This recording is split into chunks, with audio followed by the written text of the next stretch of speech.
Alhamdulillah, puji dan syukur kita panjatkan kehadirat Allah Subhanahu wa taala. Dengan limpahan kurnia dan rahmatnya kita menyambung pengajian kita, dan pada pagi yang berbahagia ini kita akan kongsikan nama Allah Subhanahu wa taala Al-Wakil. Allah, iaitu Allah yang menerima penyerahan ataupun yang maha memelihara. Allah Subhanahu wa taala Al-Wakil, iaitu Allah Subhanahu wa taala yang maha menerima penyerahan, atau Allah Subhanahu wa taala yang maha memelihara. Di antara nama-nama Allah Subhanahu wa taala dalam rantaian Asmaul Husna, iaitu Allah Subhanahu wa taala yang maha menerima penyerahan ataupun yang maha memelihara. Dan apabila kita bicara mengenai Allah Subhanahu wa taala Al-Wakil, iaitu Allah Subhanahu wa taala yang maha menerima penyerahan ataupun yang memelihara, kita akan bicara daripada 7 perkara. Kita akan bicara daripada 7 perkara. Dalam Al-Quran sebelum tu, surah rujukan kita surah At-Talaq ayat 2 dan 3. Surah At-Talaq ayat 2 dan 3. Surah At-Talaq ayat 2 dan 3 Allah menyatakan, A'udzubillahi minasyaitonirrajim.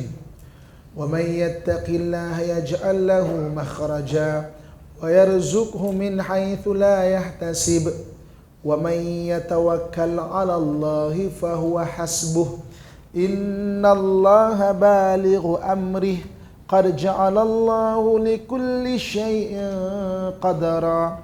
Sesiapa pun yang bertakwa kepada Allah, nescaya dia akan memberikan jalan keluarnya dari kesulitan yang dihadapi dan memberinya rezeki yang tidak disangka-sangka.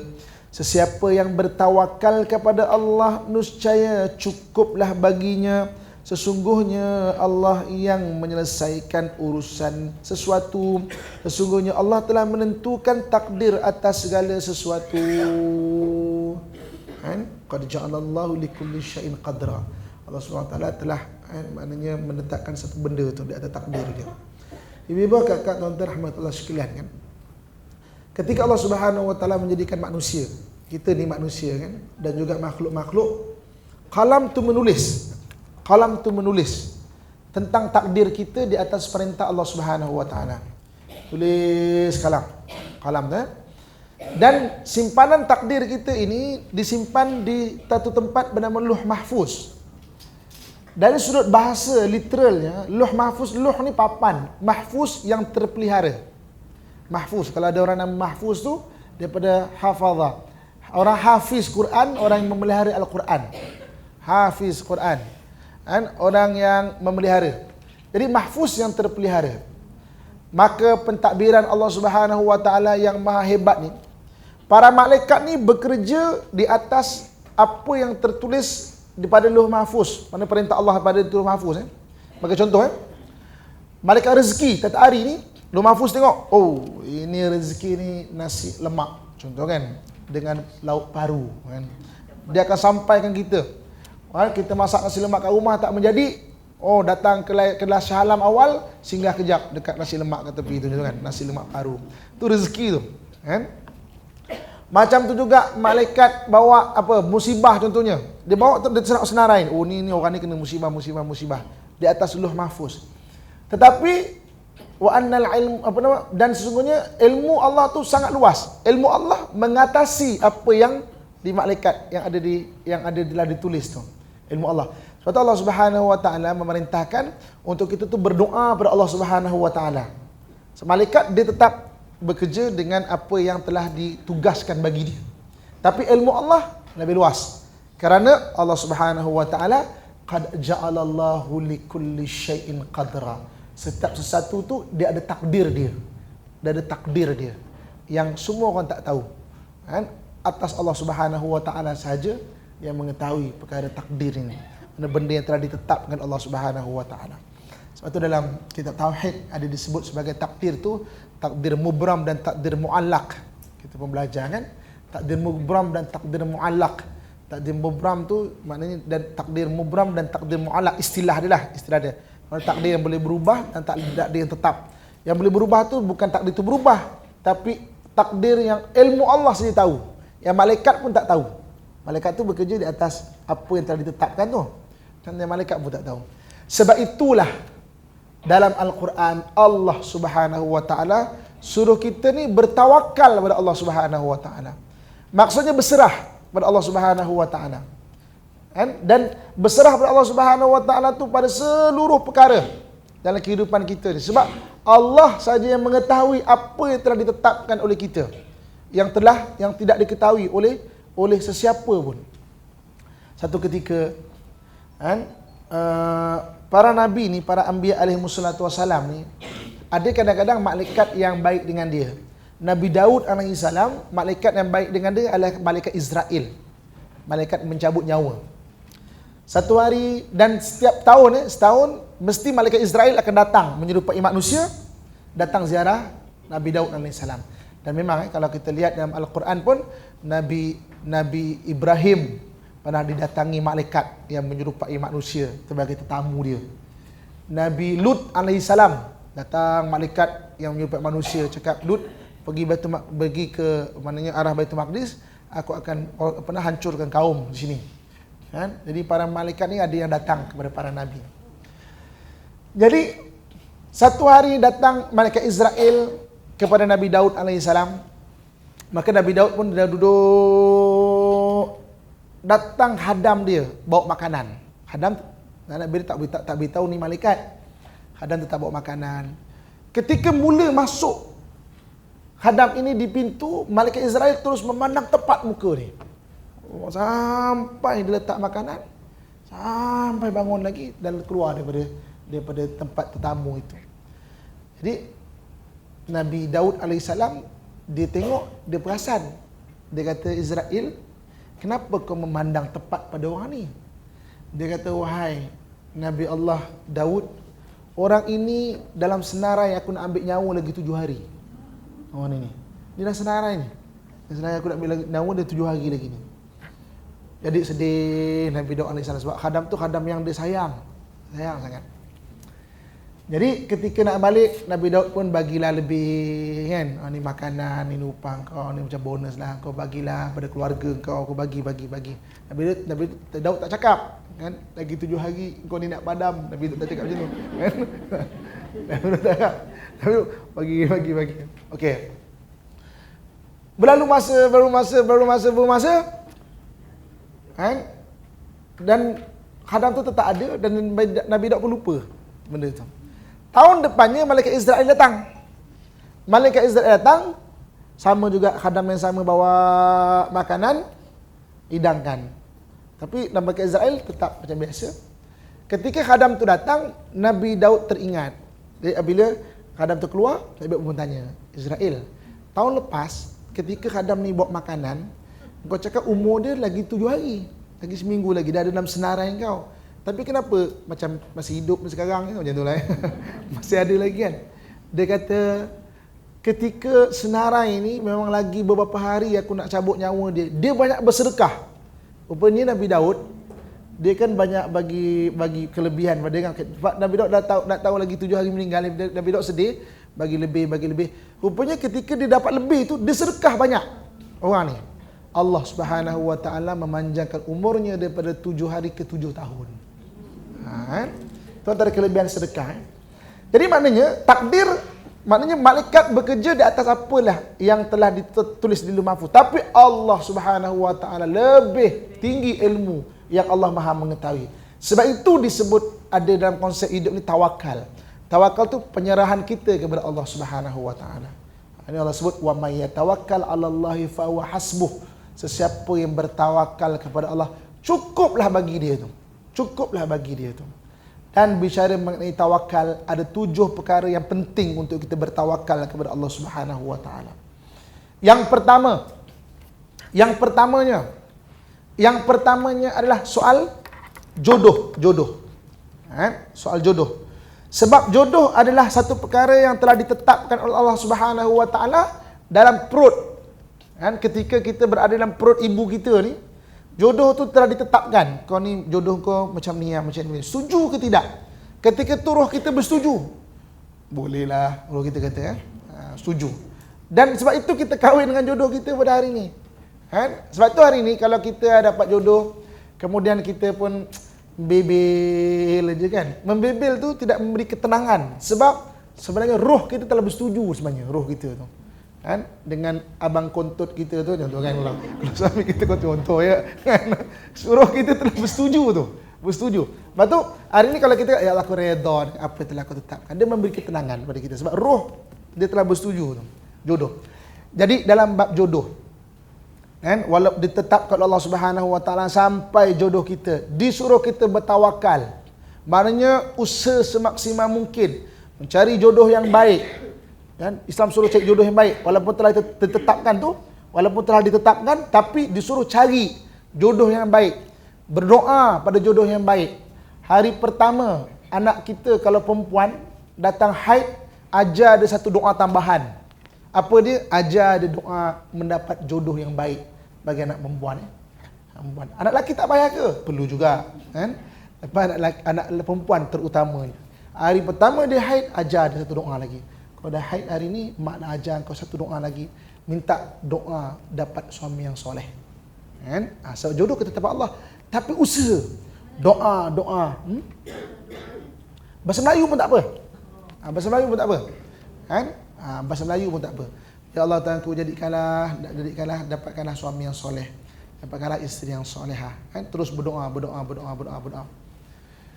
Kemudian kalaulah kemudian telah berkahwin, bab jodoh telah berkahwin, tetap disuruh jaga. Usaha jaga dan bertawakal kepada Allah Subhanahu Wa Taala. Sebab takdir telah ditentukan Allah Subhanahu Wa Taala. Malaikat bawa benda tu.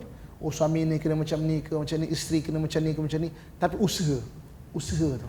Serah kepada Allah Subhanahu Wa Taala, bertawakal kepada Allah Subhanahu Wa Taala. Jaga seperti mana kita merancang kan kehidupan kita, rancang juga kebahagiaan rumah tangga. Kebahagiaan rumah tangga ni rancang rancang macam nak buat. Ni dia. So jadi itu yang pertama. Kemudian yang keduanya yang disuruh kita bertawakal. Kan? Dari 7 benda yang paling besar kan. Yang disuruh kita bertawakal setelah kita berusaha. Yang keduanya bab rezeki. Sebab dalam Quran, dalam surah At-Talaq tadi jelas Allah sebut wa may yattaqillaha yaj'al lahu makhraja wa yarzuqhu min haitsu la yahtasib. Siapa bertawakal kepada Allah, diberi jalan keluar bagi permasalahannya dan diberikan rezeki dari sumber yang tidak disangka-sangka. Rezeki ni milik Allah Subhanahu Wa Taala. Malaikat rezeki, dia bawa rezeki kita berdasarkan Lauh Mahfuz. Tapi wa yarzuqhu min haitsu la yahtasib, direzekikan dari sumber yang tidak disangka atas ilmu Allah Subhanahu Wa Taala. Ilmu Allah Subhanahu Wa Taala lagi luas. Minta kepada Allah Subhanahu Wa Taala rezeki usaha. Dan dalam Quran pun banyak Allah, ada hadis pun banyak Nabi ajar macam mana kita cara nak mencambahkan rezeki. Antaranya mencambahkan rezeki ini dengan banyak memberi pada benda yang baik. As-sadaqatu bi asyri amthaliha. Sedekah mesti akan dibalas dengan 10 kali. Kan? Kebaikan itu di dunia lagi. Lebih-lebih lagi di akhirat. Banyak memberi sedekah. Kan? Kita tak boleh bagi banyak, kita bagi semampu yang kita boleh. Itu mencambahkan rezeki kita tu. Dalam kitab Durratun Nasihin ada satu kisah. Nabi Sulaiman ni kan satu orang Nabi yang boleh berinteraksi, boleh berbicara dengan haiwan. Satu hari Nabi Sulaiman berbicara dengan sang semut. Dia kata pada semut, wahai semut, 1 tahun kau makan berapa banyak? Dia kata, aku makan cukup dengan satu kurma yang besar. Kurma Palestin ni besar-besar tau. Kurma Palestin ni besar, lemak, sedap. Setahun semut makan tak banyak satu tu je. Satu tu. Maka Nabi Sulaiman kata apa? Okeylah semut, setahun kau makan banyak betul kan? Okey. Tahun ni aku nak bagi kau senang. Kau tak payah pergi bekerja lah, mencari makan ke apa semua. Aku letakkan kau di satu tempat, kau makan tidur je. Ini satu kurma cukup untuk setahun. Besar. Kau makan tidur je. Tak perlulah nak pening-pening cari pagi-pagi keluar, cari makan, tak perlu dah. Maka semut pun bersetuju. Kemudian diletakkan ke satu tempat dan makanan yang cukup setahun itu beredarlah Nabi Sulaiman. Selepas setahun Nabi Sulaiman datang, tengok semut ni makan separuh je kurma. Separuh je. Kerana Nabi Sulaiman bertanya, wahai semut, bagaimana keadaanmu? Wahai Sulaiman, lepaskanlah aku. Kan, aku lebih rela lah. Kan, kalau aku tiap-tiap hari tu pergi bekerja, dapat makan. Kenapa tak cukup ke? Aku tengok cukup ni kau makan separuh je. Tak ada. Dulu aku mencari rezeki, aku bertawakal kepada Allah. Susah pun tak dapat. Ini kau memang telah sediakan, seolah-olah aku bertawakal pada engkau. Setiap kali aku makan, aku akan teringat. Setahun ni, kalau Sulaiman lupa datang nanti macam mana ni? Dia terpaksa makan sikit untuk meninggalkan separuh lagi. Takut Nabi Sulaiman lupa datang untuk tahun depan. Lebih baiklah kau lepaskan aku walaupun susah cari rezeki, tapi bertawakal kepada Allah, tetap rezeki itu ada. Daripada aku bertawakal dengan kau rezeki ini, menyebabkan aku lagi susah hati. Kan? Jadi kita ni bertawakal rezeki kita kepada Allah Subhanahu Wa Taala. Kalau tiap-tiap hari tengok maybank tuyu, makin kurang duit, hati kita takkan tenang. Tapi kalau selagi mana ada kehidupan, rezeki itu akan Allah bagi. Wa yarzuqhu min haitsu la yahtasib. Diberi rezeki dari sumber yang tidak sangka-sangka.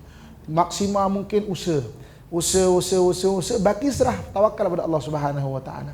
Kita serah kepada Allah Subhanahu Wa Taala benda itu. Itu perkara yang kedua. Kemudian yang ketiganya disuruh kita bertawakal kepada Allah Subhanahu Wa Taala daripada sudut bab kesihatan.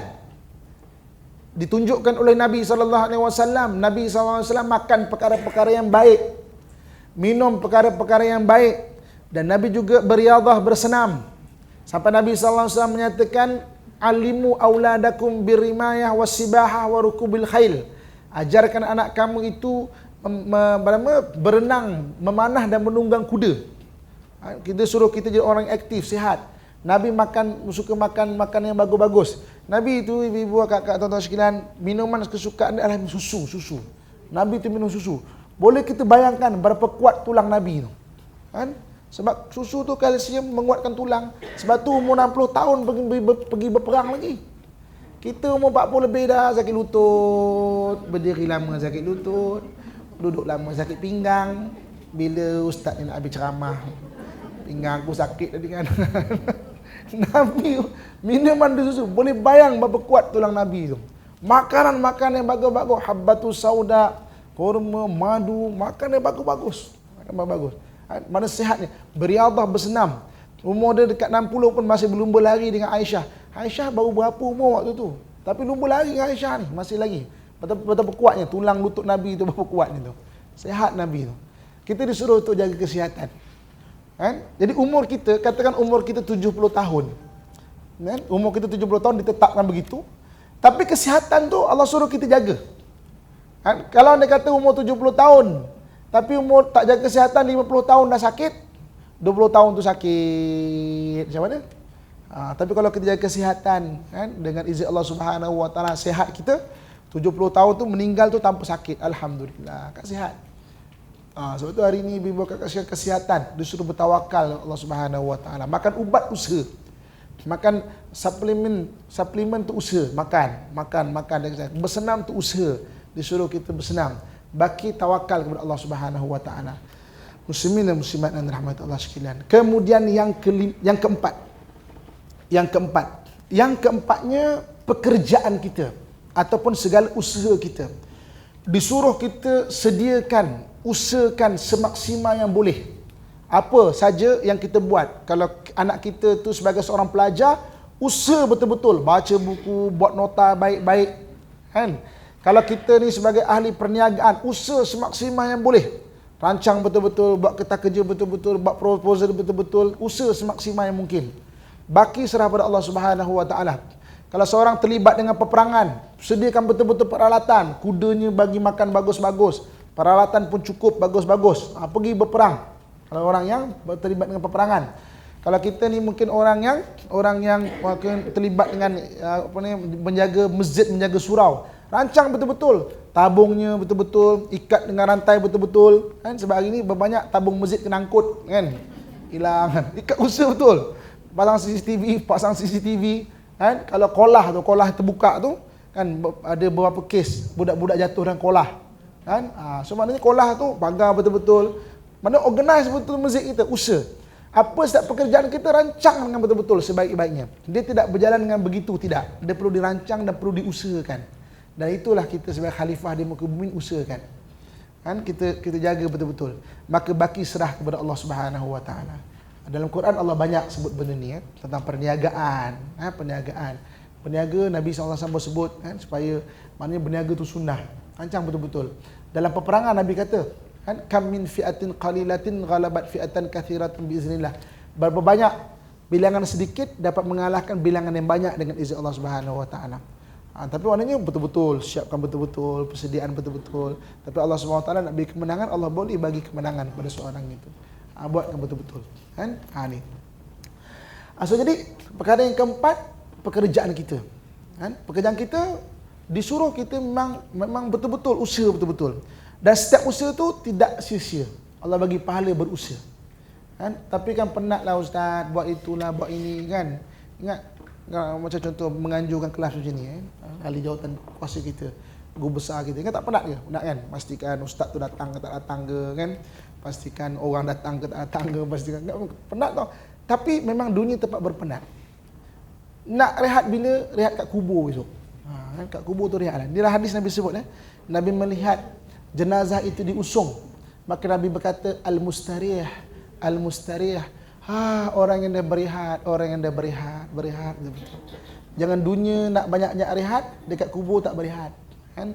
Biar dunia ni berpenat-penat sikit tak apa. Kan? Dan berpenat tu pada benda yang baik. Jangan dunia berpenat pada benda-benda yang tak bagus. Gaduh sana, gaduh sini, maki sana. Penat kat dunia, penat kat akhirat. Lagi rugi dua-dua. Kan? Biar kita berpenat-penat dunia, tapi kat akhirat tu berehat-rehat kita. Okay. Kemudian yang kelima, apakah yang disuruh kita bertawakal? Iaitu gangguan daripada syaitan. Gangguan daripada syaitan. Syaitan tu wujud. Syaitan tu tetap ada. Kerja syaitan itu allazi yuwaswisu fi sudurin nas. Dia membisik-bisik kepada hati manusia. Kan?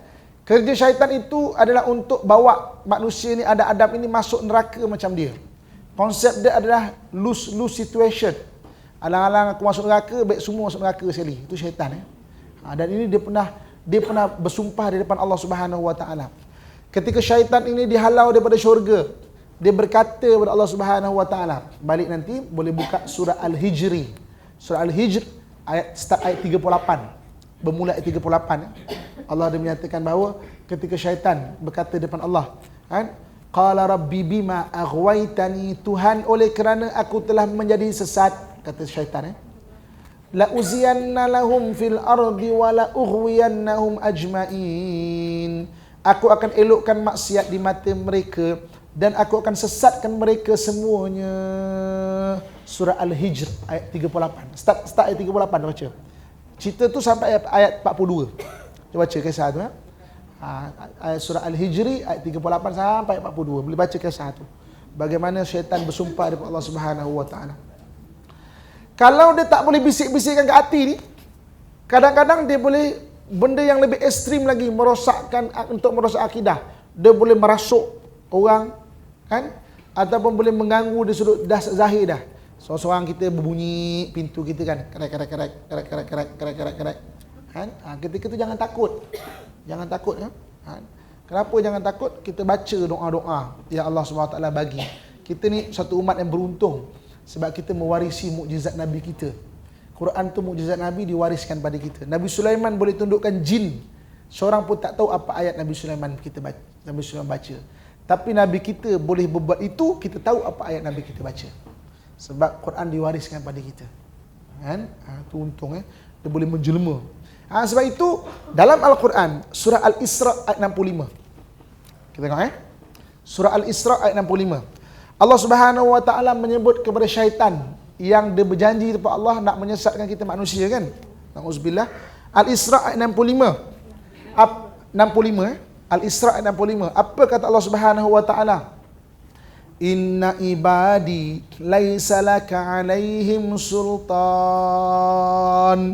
Sesungguhnya hamba-hambaku engkau tidak dapat menguasai mereka. Wa kafa bi rabbika wakila, dan cukuplah Tuhanmu yang maha memelihara lagi maha menerima penyerahan. Wa kafa bi rabbika wakila. Cukup Allah tu sebagai tempat kita berserah. Dalam bab syaitan mengganggu kan. Macam tu juga kadang-kadang menjelma-jelma satu hal. Kadang-kadang dia bermuafakat pula daripada golongan manusia. Sebab dalam Quran Allah sebut kan, golongan syaitan ni minal jinnati wan nas. Daripada golongan jin yang tak nampak dan juga manusia. Dia berpakat dengan manusia pula, dia mengajarkan mentera-mentera ataupun jampi-jampi, boleh sihir pula. Dan sihir tu wujud, sihir tu memang wujud. Kan sihir tu. Sebab itu kita disuruh bertawakal. Usaha, baki serah pada Allah Subhanahu Wa Taala. Disuruh kita berusaha. Biar jaga diri kita, biar diri kita ni ada amalan. Paling kurang surah ayat kursi setiap lepas solat. Sebab dalam Quran Allah kata sihir ni boleh berlaku biiznillah, dengan izin Allah Subhanahu Wa Taala. Kita pun pelik, kenapa sihir ni boleh Allah izinkan? Allah bukan izinkan sihir itu, tapi usaha. Sebab usaha yang baik pun Allah bagi, yang jahat pun Allah bagi. Okey, konsep dia macam ni. Cuba ibu kakak tengok sini. Ayah tengok sini. Nampak tak benda ni? Nampak ni? Nampak? Nampak ni? Siapa tak nampak? Okay. Katakan A, dia nak sihir B. A nak sihir B. Dia pun baca jampilah, Hegel. Suka binti Mak Adam, Hegel. Contoh ya. Contoh kan. Dan B tak baca apa-apa. Sihir itu berlaku dengan izin Allah Subhanahu Wa Taala di atas dasar usaha. Tapi katakanlah A nak sihir B, A Hegel. B, Allahu la ilaha illa huwal hayyul qayyum la ta'khudhuhu sinatu wala naum. Bertembung antara usaha jahat dengan usaha baik, Allah akan menangkan usaha yang baik. Ja'al haqqu wa zahaqal batil. Datang kebenaran, akan lenyaplah kebatilan. Innal batila kana zahuqa. Kebatilan mesti akan lenyap, kata Allah Subhanahu Wa Taala. Sebab itu kita diusaha-usaha. Usaha jaga diri daripada syaitan tu tadi, daripada sihir, daripada apa-apa tak baik, baki serah pada Allah Subhanahu Wa Taala. Ada juga orang yang ada amalan kena sihir juga, ada juga Mana amalan tinggi ada juga. Tapi maknanya tawakal tu, itu takdir. Tawakal Allah Subhanahu Wa Taala. Tapi usaha kena ada. Muslimin dan muslimat rahmatullah sekalian. Kemudian yang keenam, Allah Subhanahu Wa Taala Al-Wakil, Allah yang Maha menerima penyerahan. Allah Subhanahu Wa Taala menyebut dalam Quran tadi, wa may yattaqillah wa may yatawakkal 'ala Allah fa huwa hasbuh. Orang bertawakal kepada Allah cukuplah pada dia. Yang keenamnya iaitu keselamatan. Bab keselamatan. Keselamatan milik Allah Subhanahu Wa Taala. Kan? Jadi kita mohon kepada Allah Subhanahu Wa Taala untuk kita, Allah SWT berikan keselamatan. Kan? Kita naik kenderaan, kita tidak menguasai kenderaan itu. Subhanalladzi sakhkhara lana hadza wa ma kunna lahu muqrinin. Suci Allah, mudahkanlah kenderaan ini untuk aku tunggangi. Aku tidak menguasai kenderaan ini. Allah sebut naik tu. Semalam saya mesyuarat sampai pukul 12 malam, 12 malam sama mesyuarat. Kan? Ada satu orang, maknanya saya dengan Zallah kan memang dalam bidang renang, bidang scuba, bidang apa semua. Dia ajak mesyuarat. Ada satu pihak minta untuk training macam mana kalau crash kapal terbang kat laut, nak selamat macam mana. Kan? Nak selamat macam mana. Dia suruh usaha adalah kan, kita ada macam free diving tu. Mana cara tahan nafas, nak naik balik, boleh lah. Tapi akhirnya balik kepada Allah Subhanahu Wa Taala. Dalam dunia ni, setiap 2 saat, satu kapal terbang take off. Dalam dunia ni, setiap 2 saat. Kan? Jadi yang boleh jatuh tu apa? Memang akhirnya balik pada takdir Allah Subhanahu Wa Taala. Bukan saja kapal terbang, statistik orang kemalangan kat Malaysia lagi banyak daripada statistik orang jatuh ke terbang. Lagi banyak. Kita naik kata tak orang langgar, kita langgar, orang langgar. Jadi yang beri keselamatan Allah Subhanahu Wa Taala. Naik kereta, ya Allah aku tawakal pada Engkau Tuhan. Kan? Naik kenderaan, tawakal. Keselamatan, tawakal Allah Subhanahu Wa Taala. Itu di dunia, untuk di akhirat pun sama juga. Ya Allah aku buat amalan ni Tuhan, aku buat baik ini Tuhan. Mudah-mudahan ke akhirat aku tawakal, selamatkanlah aku ke akhirat ya Allah. Amin. Dan yang terakhir, yang ketujuh, Allah yang Maha menerima tawakal. Yang ketujuhnya ketika kematian, mati kita. mati ni kita dimohon minta kepada Allah Subhanahu Wa Taala untuk mati dalam husnul khatimah. Husnul khatimah, husnul tu baik, khatimah yang hujung, penghujung yang baik. Mati husnul khatimah ni kita minta dua keadaan pada Allah Subhanahu Wa Taala. Maksud husnul khatimah, Allah makhtim lana bi husnul khatimah wala takhtim lana bisuil khatimah. Minta Allah Subhanahu Wa Taala husnul khatimah. Minta husnul khatimah tu maksudnya apa? Bukan saja sudut rohaninya baik, zahir pun minta baik. Ada orang hari ini alhamdulillah rohaninya baik, mati dalam keadaan beriman, tapi jenazahnya itu kesian orang tengok, kan? Maknanya kesian orang tengok. Mati dalam keadaan yang mungkin maksudnya kena bunuh dengan orang, mati kepala tak ada lah, dengan keadaan yang macam-macam kan. Tinggal tangan sajalah. Husnul khatimah, dua-dua kita minta. Bukan saja rohaninya baik, mati dalam keadaan iman, syaitan tak ganggu, tapi zahir pun minta baik. Biar jenazah kita tu elok orang lihat. Kan? Tengok kan? Banyak orang-orang syahid yang kena bom oleh Israel. Ketika jenazah tu diselenggarakan, walaupun badan lain, muka tu senyum, muka tu tak hancur, muka tu senyum. Allah selamatkan muka. Husnul khatimah kan? Walaupun keadaan macam itu, tapi muka tu senyum je. Orang boleh saksikan, senyum muka ni. Itu husnul khatimah. Minta dua-dua baik. Bukan saja rohani baik, zahir pun baik. Benda ni kena usaha. Usaha sebaik mungkin, usaha. Baki serah pada Allah Subhanahu Wa Taala. Doa banyak-banyak. Minta Allah Subhanahu Wa Taala kurniakan kita husnul khatimah. Ibu-ibu kakak sekalian, saya rasa setakat ini saja dulu yang boleh kita kongsikan bersama mengenai nama Allah Subhanahu Wa Taala Al-Wakil. Allah Subhanahu Wa Taala yang Maha menerima penyerahan, dan kita adalah yang bertawakal kepada Allah Subhanahu Wa Taala. Mudah-mudahan sedikit yang kita kongsi beri manfaat kepada kita. Yang baik datang daripada Allah Subhanahu Wa Taala, yang kurang dan lemah kelemahan diri saya sendiri, saya minta ampun dan maaf. Aku lu qauli ma sami'tu, astaghfirullah li wa lakum. Assalamualaikum warahmatullahi wabarakatuh.